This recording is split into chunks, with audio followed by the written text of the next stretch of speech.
Bloodbath at the House of Death. It took a lot of guts to make this movie. One blew up, one was hanged, two were axed, and six were frozen to death.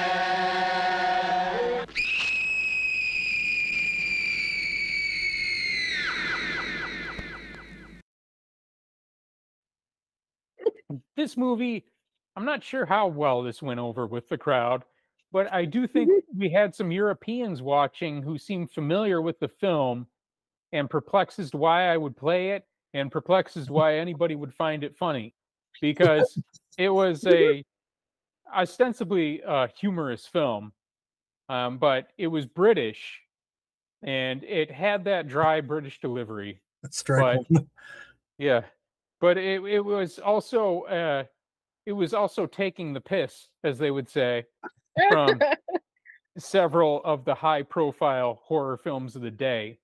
So you had something that was mimicking the movie Carrie, the Stephen King story film, something mimicking The Shining, and you had all these other kinds of references. I'm sure I didn't catch most of them, and I think they were just kind of thrown in sometimes just to make some kind of point about being a satire of these horror movies, and not recognizing some of them probably just perplexed a lot of us and made us wonder what the point was and a lot of what was going on. And it too was a very convoluted storyline, and this is what I mean about having three films where stories all over the place, because Godzilla threw in just everything it could, and it ended up being pretty convoluted if you're trying to follow what the plot line is, even though it did have one if you're paying some kind of attention. The first movie, no fucking hope of making any sense of that. The third movie, you are hoping for some narrative coherence. We didn't get it. We left hungry. We left hungry, alone, and confused, not knowing what had happened.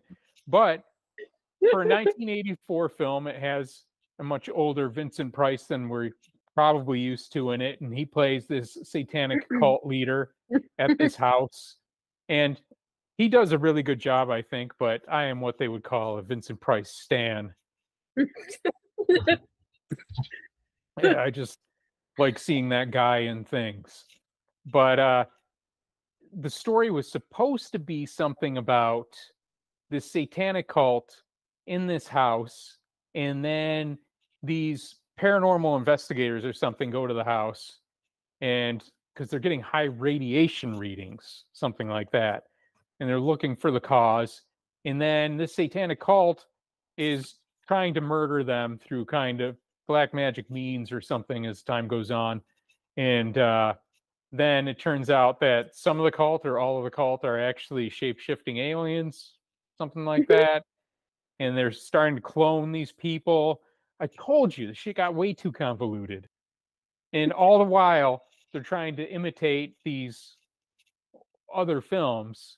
And in this one, oh, I missed Godzilla. I said there was a decapitation in every film. In Godzilla, Gigan's head exploded, or he ripped his own head off. And I think actually both those things happened. But in this movie, Bloodbath at the House of Death, we did get a great decapitation scene from a can opener. Just the lady's head was run through a can opener until it popped off. Oh, right. Yeah. Mm-hmm. Yeah. And that, it was like the other two movies, it was entertaining, I felt. Things kept happening. But like the other two movies, like I said, fuck, it was kind of hard to follow. Let's all go to the lobby to get ourselves a treat.